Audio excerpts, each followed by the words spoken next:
So we'll start with the last session of the day. Voilà, maintenant, nous allons aborder la dernière séance de la journée.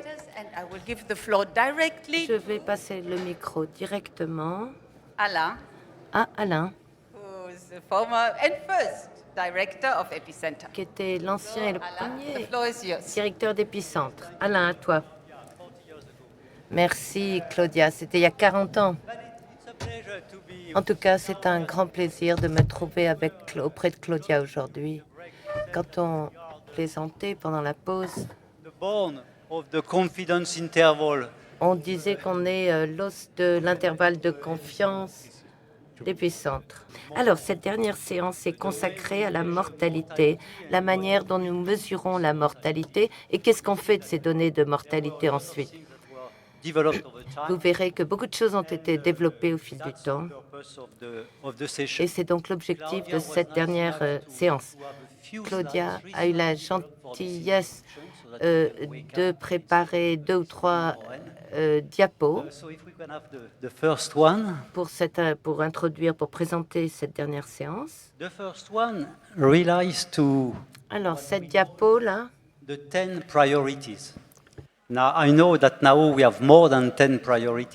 porte sur ce qu'on appelle les 10 priorités.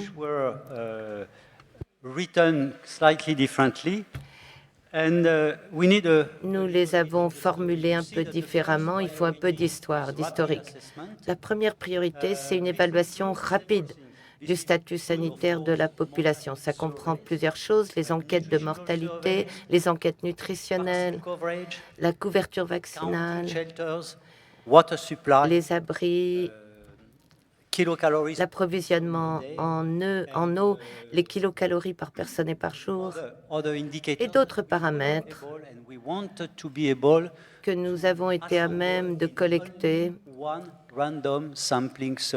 dans une seule enquête d'échantillonnage aléatoire.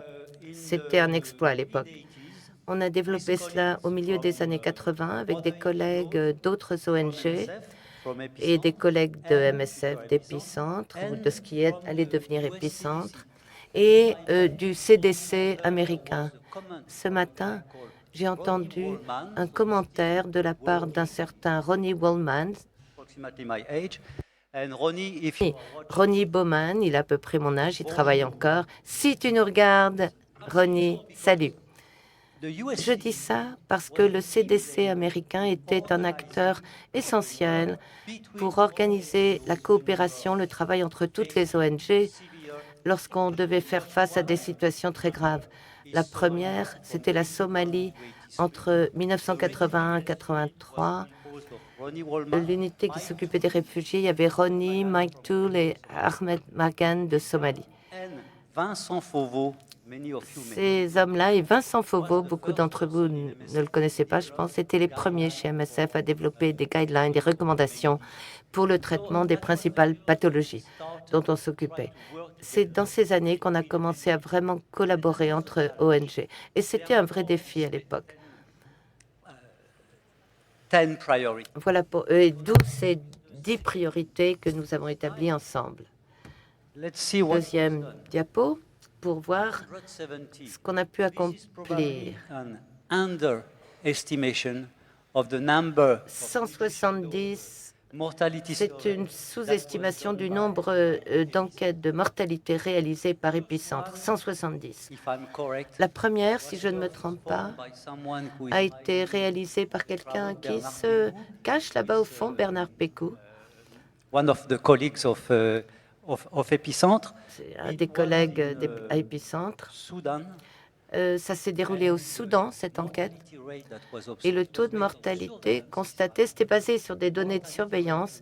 Le taux de mortalité était de 40 pour 10 000 personnes par jour. 40 sur 10 000.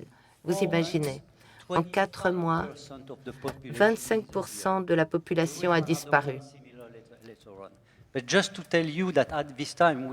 Juste pour vous dire qu'à cette époque, on a vraiment commencé à s'inquiéter de l'ampleur de cette mortalité. Sur la diapo, vous voyez Bien sûr, l'Afrique était le continent le plus durement affecté, ainsi que quelques d'autres pays en Asie. Et nous verrons plus tard que le Soudan était déjà un pays clé, enfin le pays où la mortalité était la plus inacceptable, tellement élevée. On this slide is a list Alors là, vous avez une liste some what is called notable example because of the d'exemples notables, on peut les appeler ainsi, du fait de l'ampleur de la mortalité. per 1,000 Parfois, ça s'exprime en nombre de morts pour 10 000 habitants par mois, par an, ou sur 10 000 par jour. Je vais commenter le premier uniquement parce que je n'ai pas participé après cela. Donc, je commence par Merka en Somalie. Avril 1992, il y avait la guerre, situation très difficile en Somalie. Et sur la route entre Merka et Coriolis, un des épidémiologistes d'Épicentre, Serge Magnancourt, vous le connaissez peut-être, a conduit cette enquête de mortalité. Et le taux de mortalité était très élevé, entre 91 et 121 pour 1000 personnes par an. C'est beaucoup. Et il a réalisé une enquête aléatoire systématique. Il a pris la route. D'un côté, il y avait des personnes déplacées. Tous les 50 mètres, il choisissait au hasard une maison sur cette route, etc. Ils ont procédé de la sorte. Une très bonne enquête, très bien conduite.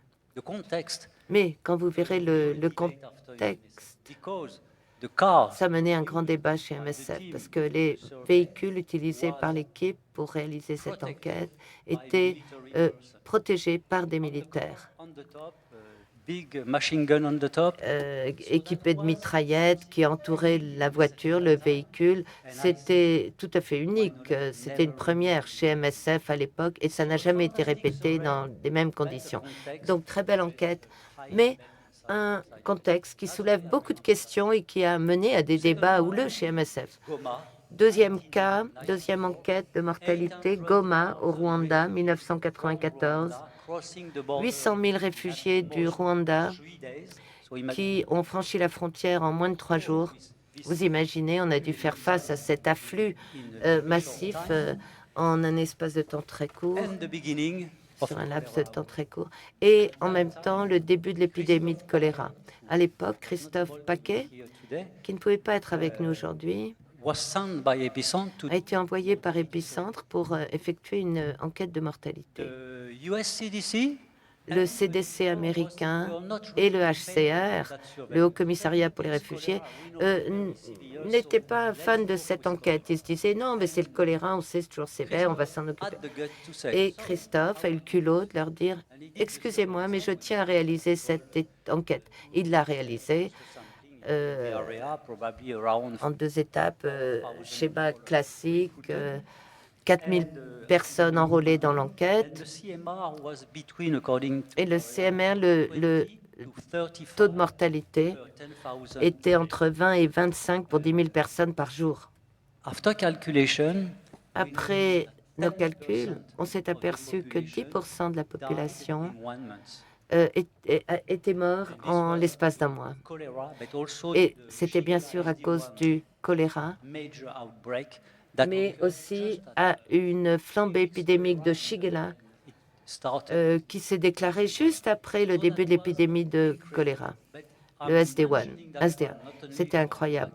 J'en parle pas seulement à cause des chiffres très élevés, mais parce que Christophe a eu le culot de dire si, on va faire cette enquête. Et c'est devenu le benchmark, le point de comparaison pour tout ce qu'on allait faire par la suite.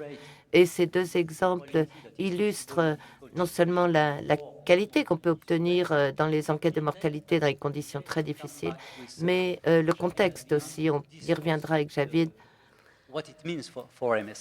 La portée de tout cela pour MSF. Slide. Diapo suivante. Le Soudan et le Sud-Soudan. Soudan with MSF for 40 years, can we say that? Ça fait 40 ans que MSF va au Soudan, pas chaque année, pas tout le temps, mais c'est le pays du monde où nous intervenons le plus pour des situations d'urgence du monde, dans le monde entier. Et la situation actuelle au Soudan, Javid s'y trouvait récemment He will tell us what it is exactly. et il va nous en parler. Of MSF. Et il va nous expliquer les plans de MSF et Étienne, dans sa présentation, va nous exposer les contraintes auxquelles nous sommes soumis et auxquelles nous serons soumis à l'avenir, sans doute en fonction de la situation mondiale et qui aura un effet sur la capacité de MSF de poursuivre sur sa voie et de continuer de réaliser des enquêtes de mortalité de grande qualité. Donc, sauf si Claudia a quelque chose à ajouter, je me tournerai vers elle après, mais sinon, je vais vous présenter l'orateur suivant.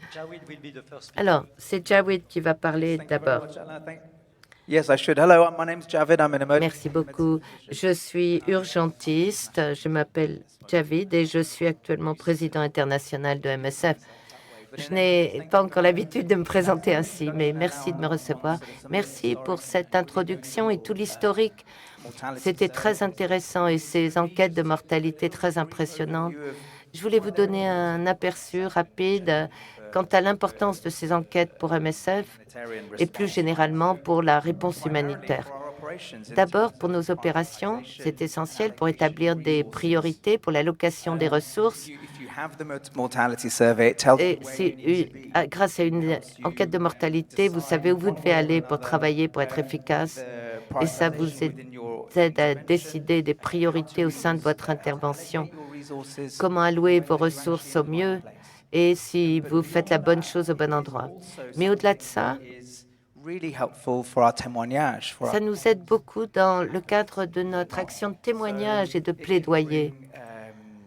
Ça peut nous permettre de tirer la sonnette d'alarme quand il y a des crises qui se profilent.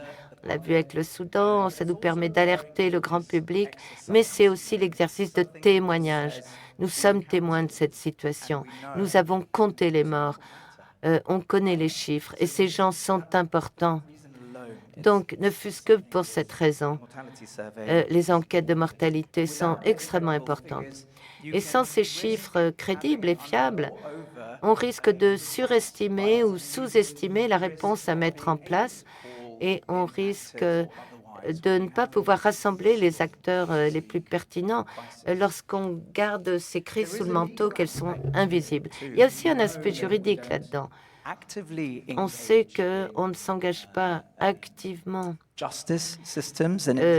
auprès des systèmes judiciaires et juridiques, mais on sait quand même que nos enquêtes, quand on les publie, elles sont utilisées, elles servent à quelque chose. Le ICC, ICJ, la Cour pénale internationale et la Cour internationale de justice, ça leur permet de corroborer d'autres preuves qui auront été récoltées sur des situations dramatiques. C'est le cas avec les Rohingyas. On a fait une enquête de mortalité très importante réalisée par Épicentre en 2018. Elle figurait sur la liste qu'on a vue. Et c'est la source unique de données qui a pu être utilisée dans les procédures juridiques. Alors, pourquoi est-ce que ce sont nous qui réalisons ces études? Ça nous ramène à la notion d'indépendance et Tuma nous en parlera aussi. C'est quelque chose à quoi j'ai beaucoup réfléchi. Quand on entend dire que le Hamas publie ces chiffres, le ministère de la Santé du Hamas publie des chiffres. Et ce sont toujours des chiffres qu'on soupçonne de ne pas être exacts, alors que les chiffres publiés par MSF sont toujours fiables. Même si nous ne collaborons pas avec d'autres partenaires, nous sommes connus pour notre indépendance et reconnus pour cela. Au Soudan, on en a parlé, il y a une estimation faite par le Lancet Global Health, une estimation de la mortalité avec un intervalle très grand de 22 000 à 209 000 au Soudan. l'estimation de la mortalité à cause du conflit actuel. Et quand vous avez un intervalle si vaste, si large, ça veut dire que ils ne savent pas vraiment la situation. Et donc la question suit, mais pourquoi on n'arrive pas à connaître ces chiffres? Ces gens sont importants, chaque vie est importante et il faut enquêter sur ces morts. Mortality surveys are something that's very important. Tout ça nous éclaire sur l'importance des enquêtes de mortalité. En effet, on vient d'entendre parler d'études historiques notables. Et maintenant, Étienne va partager avec nous les résultats d'une étude qui date du mois de juin de l'année dernière. Étienne Gignoux. Good evening to all. I'll do my presentation in French. On va parler de mortalité, comment estimer la mortalité et la violence dans les zones de conflit. Estimer, comme l'a expliqué Javil, c'est essentiel pour évaluer la gravité de la situation, orienter les interventions et soutenir les témoignages et le plaidoyer. Mais ces estimations sont toutefois confrontées à de nombreux défis, ce qui impose un compromis entre rapidité et précision, et surtout ça dépend beaucoup du contexte. Donc cette présentation propose un aperçu des principales méthodes utilisées, leurs avantages, limites, ainsi que de nouvelles approches en cours d'exploration. Elle s'appuie notamment sur des enquêtes menées en 2025 sur le conflit soudanais, afin d'illustrer les méthodes, mais aussi parce que ces enquêtes sur ce conflit au Soudan ont des résultats importants et qu'on souhaitait vraiment partager avec vous. Pardon, j'ai passé l'objectif. Slide de retard.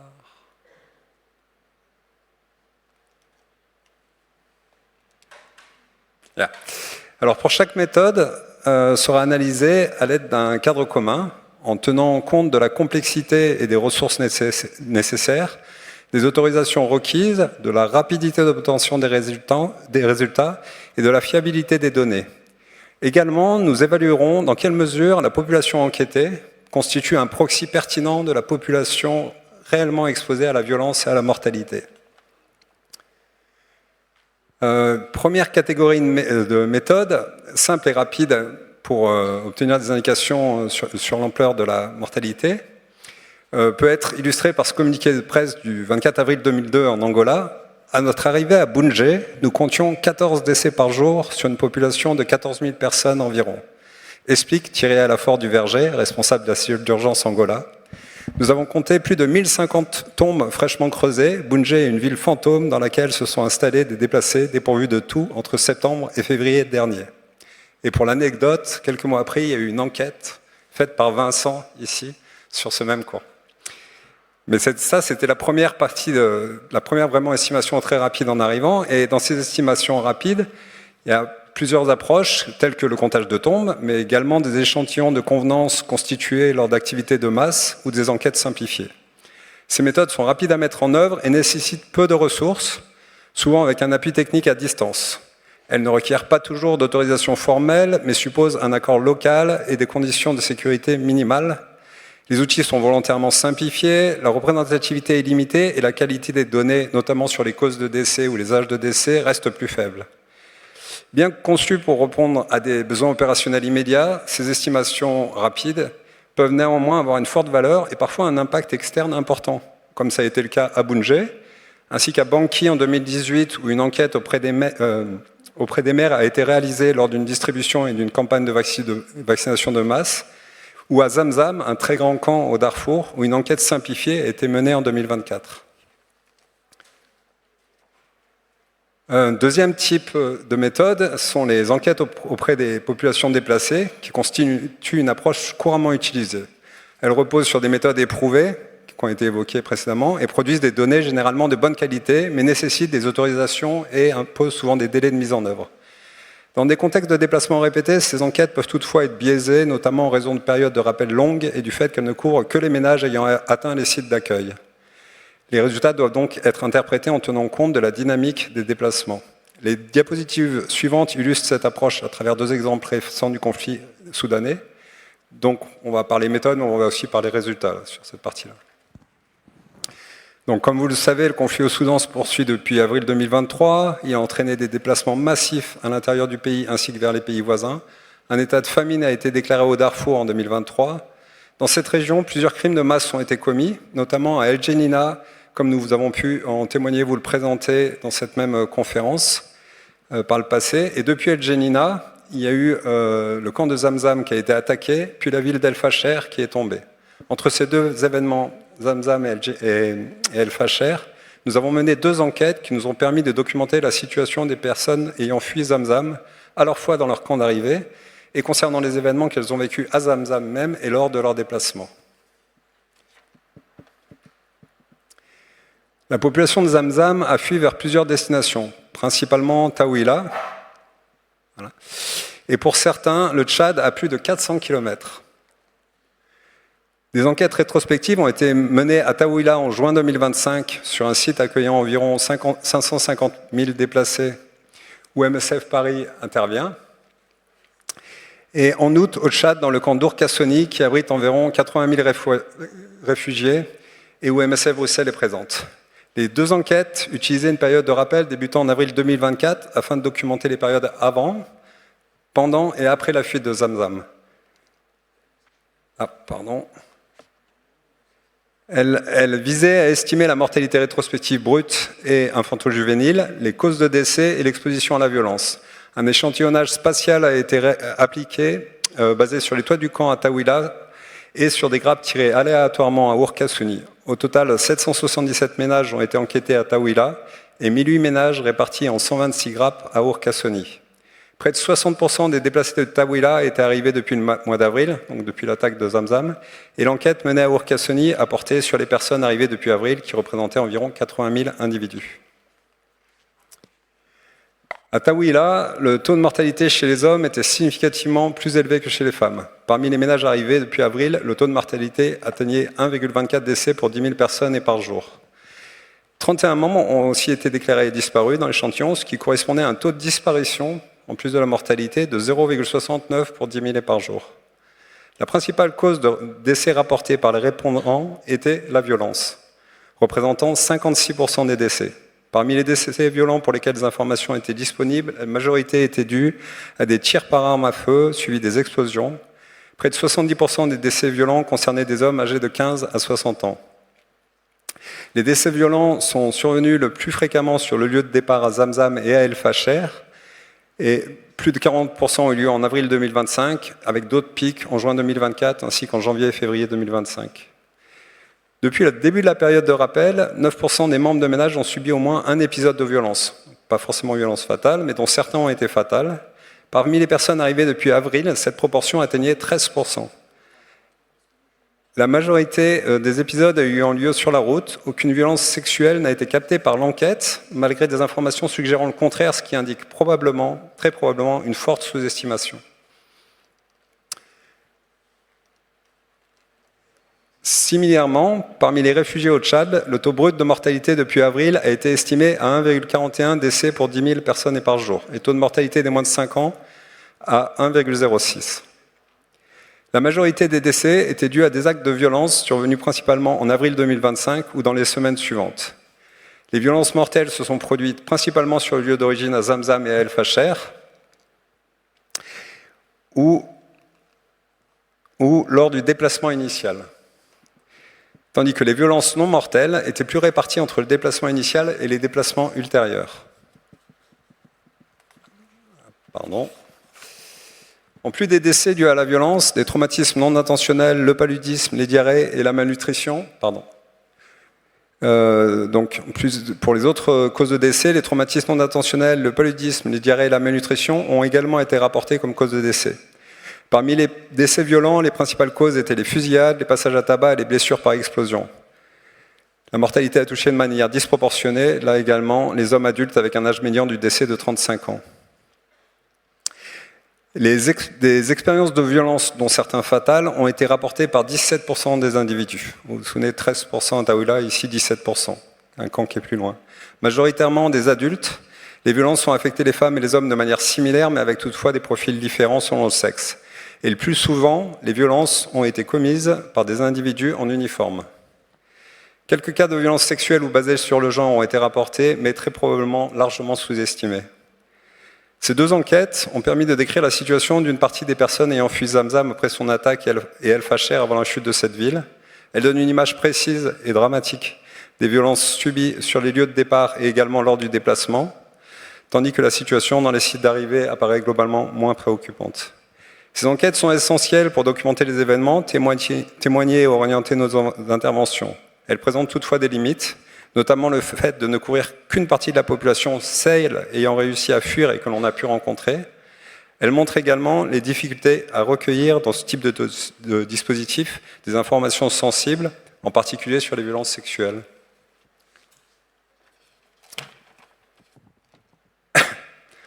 Un troisième type de méthode repose sur les cohortes de personnel, utilisées comme proxy lorsque l'accès aux populations est très limité et que le contexte sécuritaire est extrême. Elle permet de documenter les expériences de violence et de mortalité au sein des ménages du personnel MSF.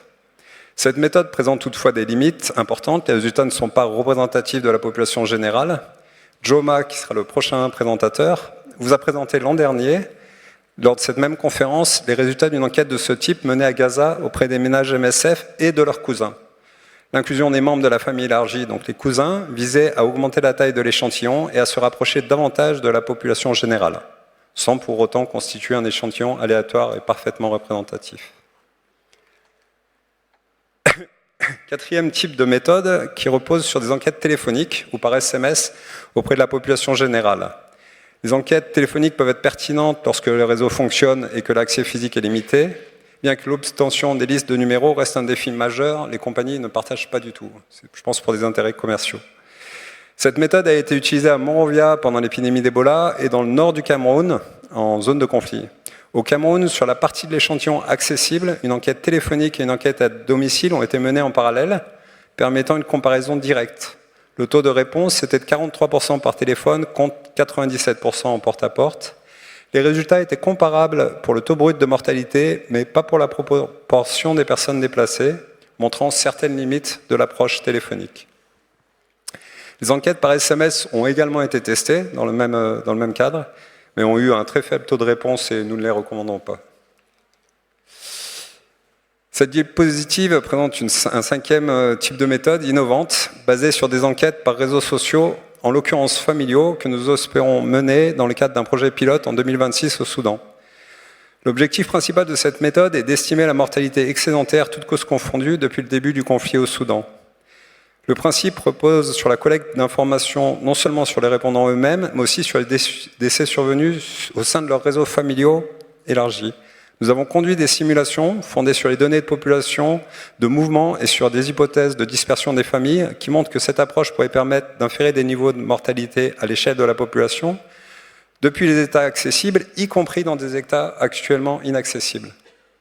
Cette méthode présente un fort potentiel en termes de couverture. Elle a également des défis méthodologiques. Ce projet pilote vise précisément à en évaluer la faisabilité et la fiabilité en le menant en parallèle dans un état d'une enquête classique auprès des ménages.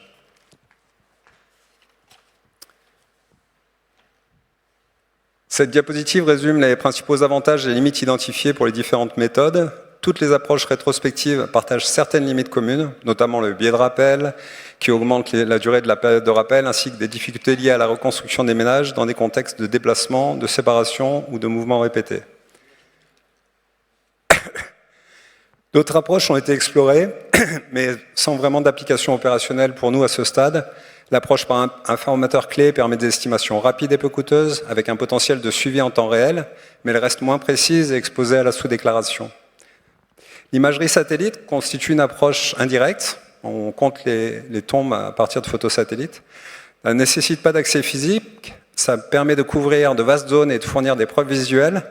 En revanche, elle ne permet pas d'identifier les caractéristiques des personnes décédées ni les causes de décès, et tend aussi à sous-estimer la mortalité. Cette approche a été notamment testée à Zamzam, toujours ce même camp, avec des résultats peu concluants pour notre part. Ces approches, comme les précédentes, peuvent être combinées par triangulation ou capture-recapture, une option prometteuse mais dépendante de la disponibilité de sources multiples, souvent limitées en contexte de conflit. Il existe également d'autres approches, notamment des systèmes de surveillance prospectifs. Donc là, on n'a parlé que d'enquêtes rétrospectives, on peut aussi suivre, par exemple via des agents de santé communautaires. Ces approches permettent un suivi plus continu de la situation lorsque le contexte le permet. En parallèle, ça c'est très important, l'analyse des données issues de nos structures de soins est essentiel pour documenter la mortalité et décrire les violences, y compris les violences sexuelles, la torture et les traumatismes liés à la violence. Cela fera l'objet de la présentation suivante, qui sera faite par Joma depuis Gaza. Dans cette présentation, nous sommes volontairement concentrés sur les approches quantitatives. Toutefois, leur combinaison avec une documentation qualitative est indispensable pour décrire la violence de manière complète, que ce soit à des fins de plaidoyer, mais aussi pour orienter les réponses médicales et opérationnelles.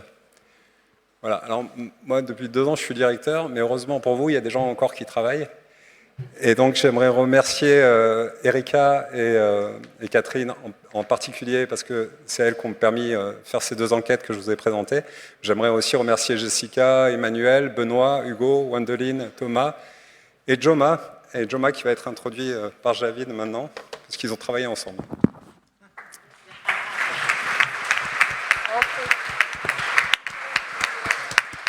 Thank you, Etienne. Juma, are you online? Merci. Est-ce que Juma est avec nous? The operational Juma research focal point in est le Gaza. point focal de recherche opérationnelle à Gaza Long time worked as an et STM depuis supervisor in Gaza. Juma, it's longtemps lovely to see you. et il est superviseur. Alors, tu vas nous parler des profils des traumatismes et des brûlures ainsi que les résultats de leur prise en charge dans la bande de Gaza. C'est une analyse rétrospective. Bonsoir, bon après-midi à tous.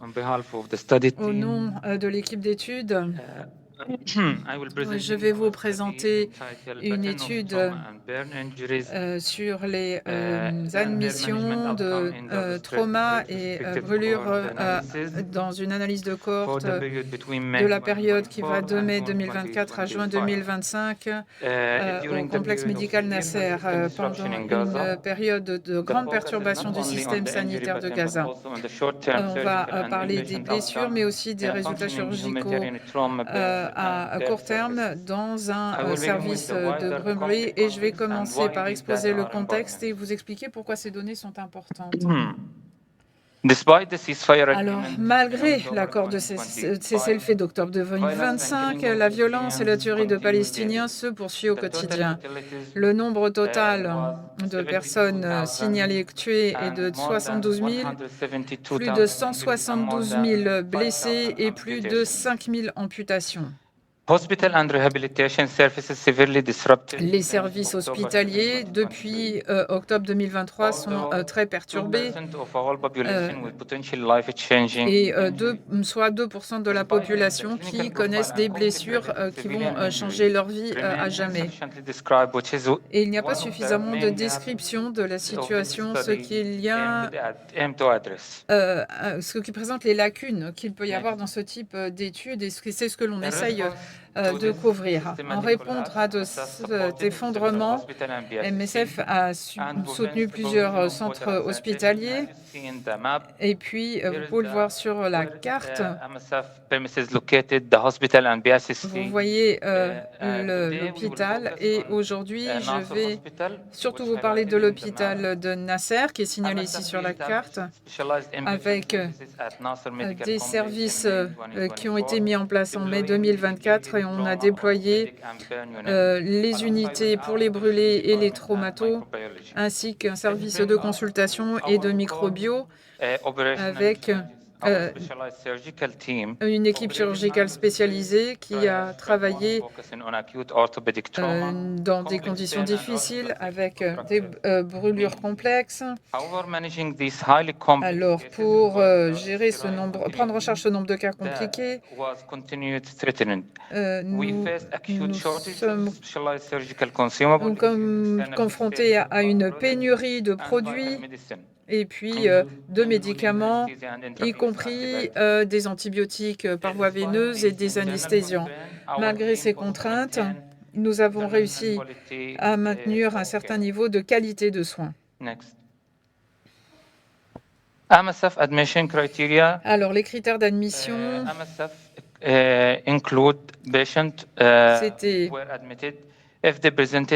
les patients qui avaient des brûlures, un trauma orthopédique, ils étaient dans besoin de chirurgie reconstructive ou orthoplastique. Ils étaient envoyés par d'autres hôpitaux parfois.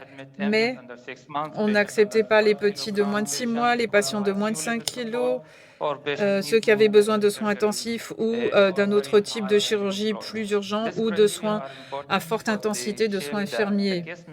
Cela nous permet ainsi de mieux étudier notamment le taux de mortalité. Alors, il s'agissait d'une étude rétrospective de données recueillies au quotidien de manière routinière avec tous les patients qui ont été admis dans les unités dans ce complexe de l'hôpital Nasser entre mai 2024 et juin 2025.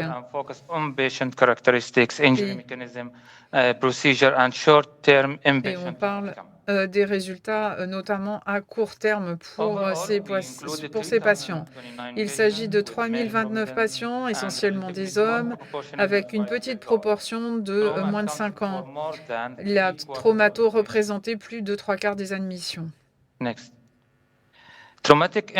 Alors, les blessures traumatisantes représentaient la majorité des admissions et se concentraient essentiellement dans la population masculine avec peu d'enfants de moins de 5 ans. Ce qui apparaît, c'est le profil de mécanismes hybrides, c'est-à-dire des explosifs, des blessures par arme blanche, des blessures par balle et qui est encore importante mais moins nombreuse.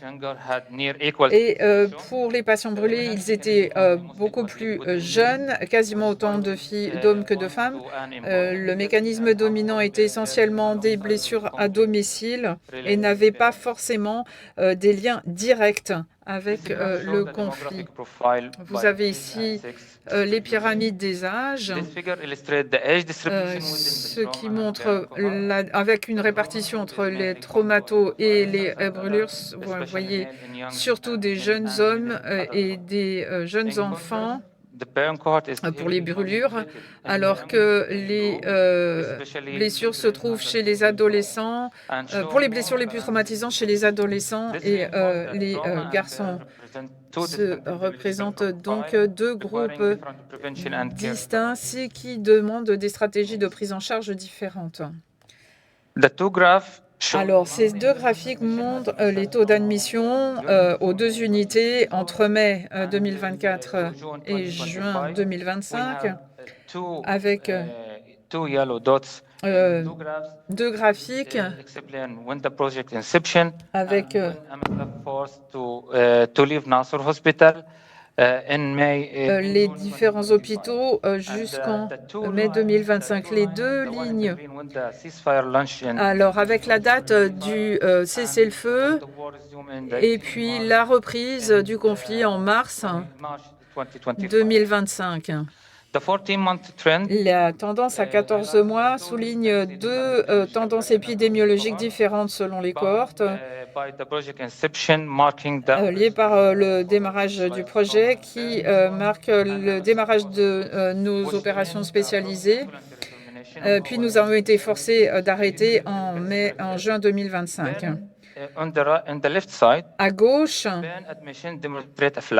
vous voyez qu'à un moment donné, ça fait un plateau pour les admissions, entre 20 et 40 admissions par mois.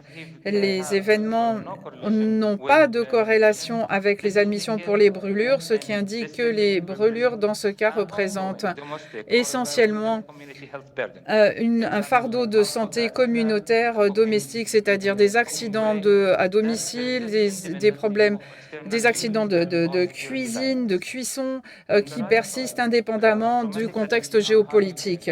Les admissions en traumato sont très volatiles avec des afflux massifs de patients, avec parfois jusqu'à 200 admissions mensuelles à la fin 2024. Le volume trauma dépend beaucoup des questions de sécurité. Après le cessez-le-feu de janvier 2025, il y a une baisse du nombre de cas entre janvier et février. Et lorsque les attaques ont repris en mars 2025, les admissions ont recommencé à augmenter, mais elles se sont stabilisées plutôt que de connaître un pic ce qui pointe au fait que les routes d'accès à l'hôpital étaient entravées et les populations étaient déplacées et que les lignes de front n'étaient plus à proximité de l'hôpital. Vous voyez qu'il y avait des services multidisciplinaires qui étaient impliqués, donc de la chirurgie, de la consultation, de l'hospitalisation, de la rééducation, kiné, etc. Alors, la durée moyenne de séjour était de 14,3 jours pour les brûlures, ce qui reflète la force complexité de la prise en charge de ces blessures, parce qu'il faut changer les pansements sous anesthésie et on retarde la sortie en raison d'environnements où il y a trop de promiscuité, où les domiciles sont trop endommagés. Et puis, pour la traumato, c'est 7,5 jours parce qu'il y a une très forte rotation d'occupation des lits. Et en dépit de ces volumes très élevés, les deux cohortes montrent qu'il y a toujours eu une chirurgie avec souvent des reprises derrière. S'agissant des amputations, voici la répartition par groupe d'âge et le nombre total est de 130 patients, soit 5% de la cohorte,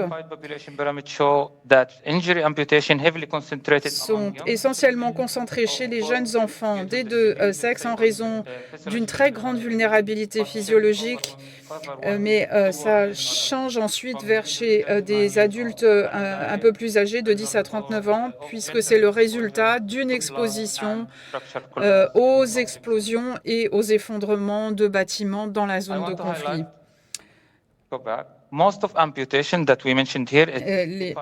Les amputations que l'on décrit ici, soit c'est des coupures partielles ou complètes d'un membre qui se produit au lieu de l'incident et c'est le résultat direct d'une force thermique, mécanique ou cinétique, c'est-à-dire une onde de choc, un effondrement de structure ou des blessures par écrasement.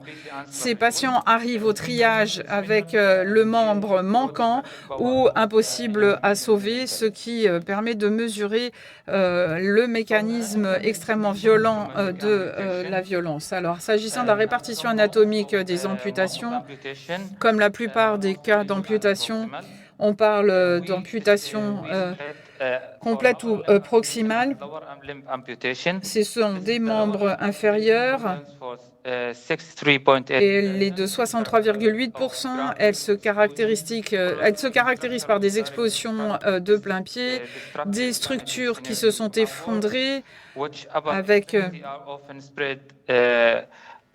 les extrémités supérieures qui sont épargnées ou qui connaissent une fragmentation secondaire. Cette forte prévalence de perte de membres inférieurs suppose un problème de santé publique à long terme avec des besoins de prothèses et de rééducation. Inversement, les amputations de membres supérieurs, soit 47 cas, ce sont essentiellement des doigts et partiellement les mains.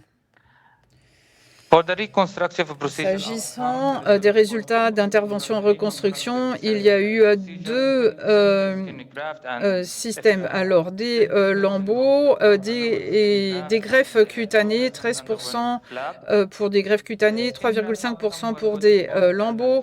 Les résultats étaient plutôt bons dans les deux groupes, traumato et brûlures. Et pour les patients traumato, les lambeaux étaient complètement pris et les taux d'échec étaient assez rares, ce qui montre que les soins reconstructifs restent faisables malgré les difficultés imposées par le contexte. S'agissant des complications, elles étaient peu communes dans les deux groupes. Il n'y avait pas de complications documentées. Ce qui était surtout lié, ce sont des complications qui étaient plus importantes dans les cas de traumato. Mais ces données doivent être traitées avec prudence parce que ce sont des données qui sont collectées immédiatement à proximité de l'intervention. Alors, pour les résultats, la destinée à la sortie de l'hôpital, vous avez pour les 2 cohortes une récupération qui était plutôt positive. Les patients brûlés connaissaient un risque plus élevé de décès en raison de complications subaiguës comme par des sepsies. Alors, on est passé à 3,7 escalade en soins intensifs pour les patients brûlés contre 1,1 pour les patients traumatos. The burn patient have higher percent rather than the traumatic group. Next.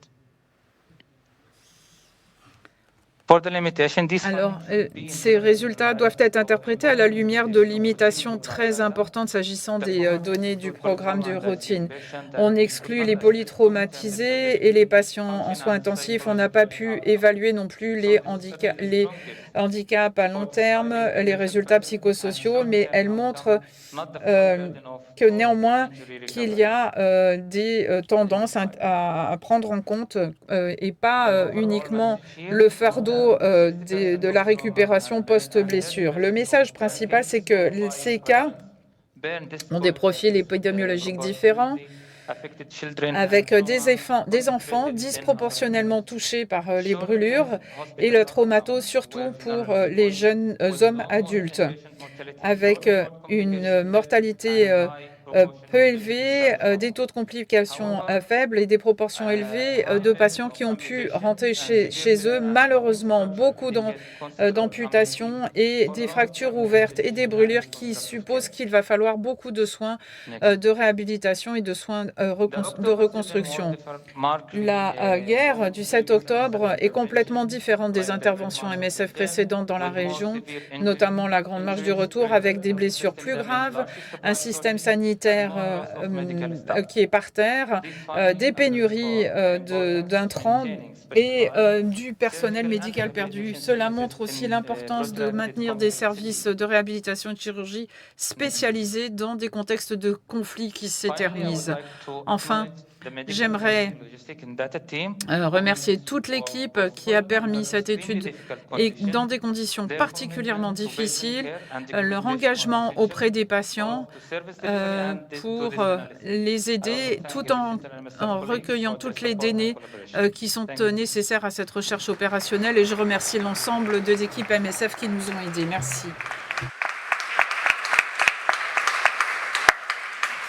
Thank you, Juma. Thank you so much. Okay. Merci.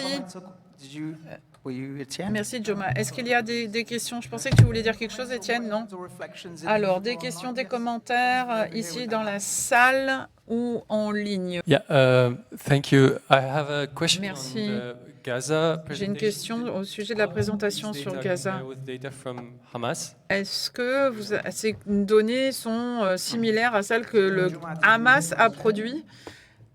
Juma, est-ce que tu as entendu la question? Est-ce qu'on peut comparer? Est-ce que c'est semblable aux données qui sont produites par le ministère de la Santé du Hamas? Yes, actually our data nos données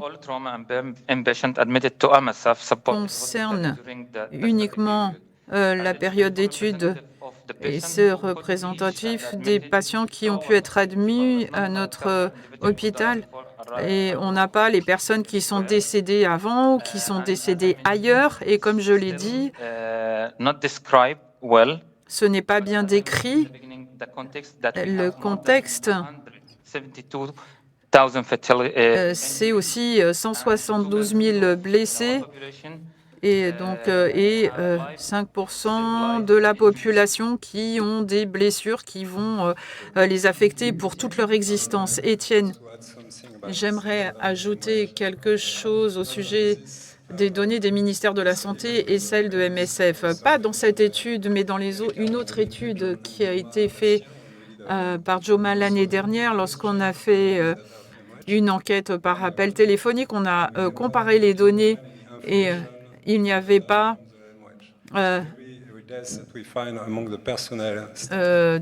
différence d'inflation. Ce que l'on trouvait, le personnel des MSF et les familles élargies, donc c'était des les morts non violentes n'étaient pas recensées par le ministère de la Santé, donc il n'y a pas d'inflation du nombre de décès. Quality of the data from the MOH. Thank Ça you. ne remet pas en question la qualité des données du ministère de la Santé. Y a-t-il d'autres questions? Oui, il y a quelqu'un dans la salle ici. Merci, Joma, pour cette présentation qui témoigne du fait que MSF peut avoir une certaine ambiguïté s'agissant de la production de ces données parce que peu d'ONG peuvent produire ces données sur la traumato dans un contexte de guerre en pleine évolution avec des nouvelles armes qui causent des effets aussi à long terme. Je suis très préoccupée par la pollution à long terme. Et puis, à OCB, on se rend compte aussi que ces blessés sont tout complètement indiscriminés. Et je pense qu'au niveau politique, MSF doit se pencher sur la question s'agissant du témoignage. Parce que comment allons-nous nous organiser dans ces conflits si complexes pour travailler sur le témoignage? Je me demandais, et c'est une question qui s'adresse à l'ensemble du panel et à Juma également, comment on peut faire ça un peu plus en amont? Director of Luxor, right? So Luxembourg Operational Research Unit. Alors, c'est l'unité de recherche opérationnelle du Luxembourg qui vient de poser la question. Et Joma a écrit dans sa étude qu'il n'y a pas de classification normalisée pour comptabiliser les civils tués dans les conflits.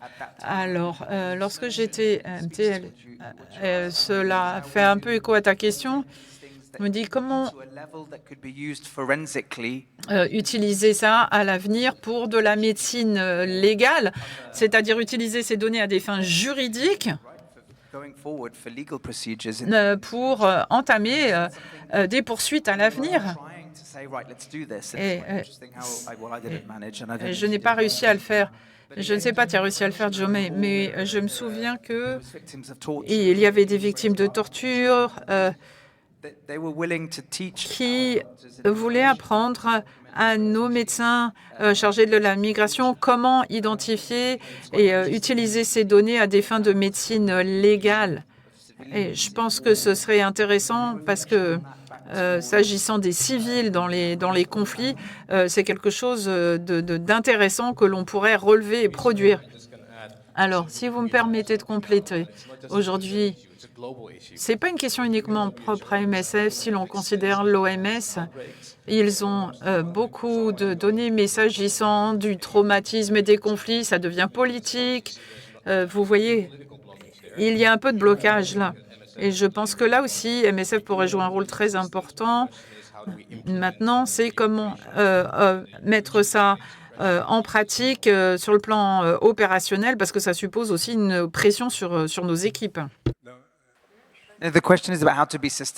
Alors, la question, c'est de savoir si on peut faire ça de manière systématiquement, et ça ne concerne pas que MSF. On a des listes complètes lorsqu'il y a une épidémie, mais est-ce qu'on pourrait avoir cela dans une ville où il y a beaucoup de civils qui sont victimes d'un conflit? Alors,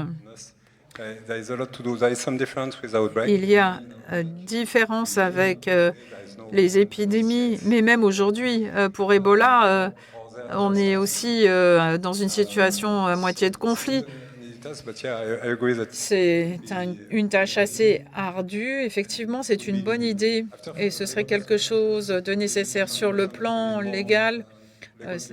Et il faut aussi avoir davantage de juristes pour nous aider pour savoir ce que l'on peut faire. Et il est important, effectivement, d'envisager, d'élaborer, de trouver une solution ensemble.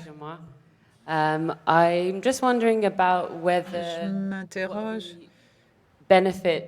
sur les éléments qualitatifs liés à la catégorisation dans ce type d'études et est-ce que vous pensez qu'il y aurait une opportunité à recueillir des données qualitatives? Alors, y aurait-il une valeur ajoutée à des données qualitatives? Je pense que dans ton exposé, Étienne, tu parlais de ça pour le Soudan. Oui, on a essayé de développer une analyse qualitative en Mauritanie, où on a eu une enquête, une étude de mortalité, violence rétrospective et une méthode paire ou homologue par des entretiens où on demandait aux personnes de décrire la violence. Et pour les cas de violence sexuelle, on l'a dit que sur les enquêtes rétrospectives, il est très difficile de documenter les cas de violence sexuelle. Mais avec une approche adaptée, on pourrait avoir de bonnes descriptions et adapter le témoignage et puis ensuite l'action médico-opérationnelle. J'en viens à Juma. C'est une présentation qui est tout à fait impressionnante quant à la quantité de données que vous avez pu recueillir sur site. Ma question commentaire est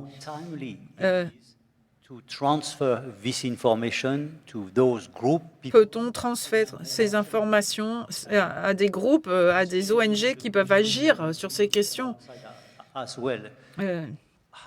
que c'est un peu du champ de MSF. Comment améliorer la communication, une communication en temps réel sur ces points-là? Parce que dire, OK, le taux de mortalité, c'est tant par 100 000 par jour, mais lorsqu'on explique les causes des décès observés à l'hôpital, lorsqu'on compte les traumas et le nombre de patients brûlés, je pense qu'il faut aller au-delà de ce que l'on fait aujourd'hui s'agissant de la prise de parole publique. Ça vaut, c'est comme les gens qui mettent des informations sur le web. C'est pas uniquement, c'est pas suffisant de dire que la mortalité est élevée, qu'il y a des conséquences et que MSF travaille à aider la population. Il faut aussi que ça puisse aider la population gazaoui. There's another question just here in the corner. Une autre question. I have a question for Gaza, for Juma. Une question qui s'adresse à Juma aussi. Concerning the average length of stay for La durée moyenne de séjour, 14 jours pour les brûlés et 7 jours pour les patients traumato.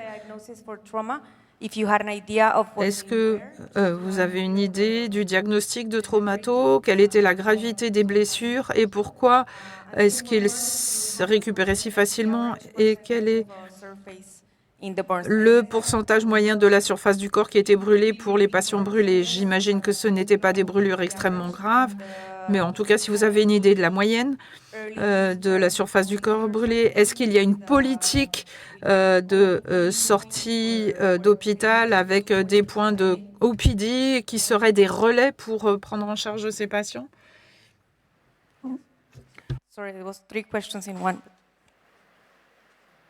I can't tell if there's a delay. Je ne sais pas s'il y a un retard dans la transmission. Est-ce que vous avez entendu la question, Juma? Non. Alors, je répète les questions. La durée moyenne de séjour des patients brûlés versus patients traumato. Mais il y avait une autre question avant. Quelles étaient les blessures en traumato les plus courantes observées et quel était le lien avec la durée moyenne de séjour de ces patients traumato? Est-ce qu'il y avait un protocole de sortie? Alors, pour la première question, pour la durée de séjour, comme je l'ai dit, vous avez pour les patients brûlés vraiment un contrôle des infections, la récupération est plus longue, la cicatrisation est plus longue. Et même chez les patients en traumato qui sont gravement blessés, même par des fixateurs externes, vous pouvez vite les prendre en charge, ce qui permet de les faire sortir plus rapidement de l'hôpital. Ah oui, la surface du corps qui était brûlée, le pourcentage moyen, est-ce que vous l'avez? En fait, c'était 20%, parce qu'en général, au-delà de 20%, les envois en soins intensifs. Ensuite, il y avait une autre question. Ah oui, est-ce qu'il y a un système OPD, donc consultation en relais à l'hospitalisation? Oui, lorsque les patients quittent l'hôpital, c'est les services de consultation qui les prennent en charge pour la prise en charge de la douleur, pour le suivi, pour les patients traumatos, s'ils ont besoin, par exemple, d'une consultation en orthopédie. On planifie la consultation et s'il y a besoin d'une autre intervention plus tard, on planifie l'intervention et l'hospitalisation. Et puis, il y a aussi toute la partie rééducation, kiné, etc. pour ces patients. D'accord, oui, de la kiné, de la santé mentale et de l'ortho. Il y a une question, d'Eman, qui est directrice exécutive de MSF Review Board. Dans les contextes avec violence, vu le fardeau pour les communautés et l'équipe, est-ce que vous ne pensez pas que ces résultats, comment est-ce que ces résultats peuvent mener à des plaidoyers alors, je peux essayer de répondre en partie. Et justement, l'étude faite à Gaza l'an dernier nous a amené à nous interroger là-dessus. Est-ce qu'on expose les gens à ce risque? Et on a discuté avec Joma et avec ceux qui sont à Gaza. On leur a posé la question, est-ce que ça vaut le coup de faire cette étude ou pas? Et tous les participants ont donné leur consentement éclairé et le taux de participation a été élevé. Et c'est vrai que on ne fait cette étude que si ça fait sens, si ça n'a pas d'utilité, évidemment, on ne doit pas la mener, l'étude. C'est la première question à se poser, en effet. Bien. Claudia, est-ce qu'il y a des questions encore? Et une remarque d'Alain d'abord. Oui, simplement une remarque sur le fait de ne pas sous-estimer le pouvoir de communication de MSF. MSF au Darfour, des ex-MSF faisaient 3 études de mortalité au Darfour à l'époque, à la fin de la crise la plus énorme, et l'OMS s'attendait à ce qu'on ait un taux de mortalité qui soit à peu près de relativement bas, mais c'était de 4% par jour. L'OMS l'a mis sur son site Internet et l'a enlevé de son site le lendemain, car l'MRO a décidé que ce n'était pas faisable, et personne n'a réagi au niveau de l'Union européenne. Et je suis sûre que ça aurait dû produire des résultats. Je suis sûre que l'OMS a travaillé, a agi, a fait pression sur le Lancet pour que la publication ne sorte pas. Et ça n'aurait jamais été le cas avec MSF. Donc, il ne faut jamais oublier qu'on a un pouvoir de communication. Bon, on a entendu un certain nombre de choses sur la mortalité au cours de cette session, mais je dirais que MSF est sans doute le mieux placé dans le monde entier pour communiquer avec exactitude et pour faire bouger la communauté internationale. Bon, d'accord, je sais, je suis trop vieux et je rêve. Non, non, non, pas du tout, Alain. Non, non, je suis entièrement d'accord avec toi.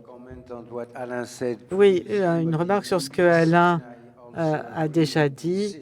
Et je voudrais insister, moi aussi, je ne sais pas comment on fait maintenant chez MSF, mais les données de mortalité et de la surmortalité pendant les crises humanitaires étaient envoyées au département de la communication de MSF et qui publiait en général ce genre de choses dans Le Monde ou dans d'autres journaux. Et avec Dominique, on a également fait des publications dans le Lancet qui documentaient la violence. Et même Françoise Saunier s'était jointe à nous pour travailler sur les données sur la violence à la fin des années 90 pour le tribunal pénal international.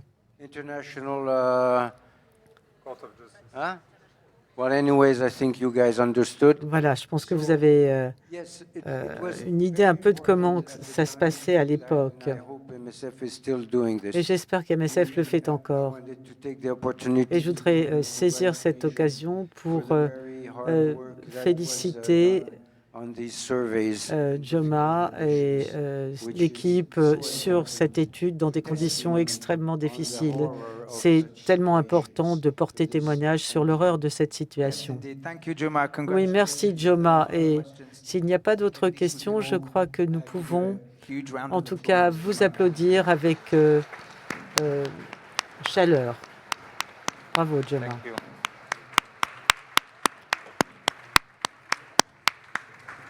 Congratulations. Take care.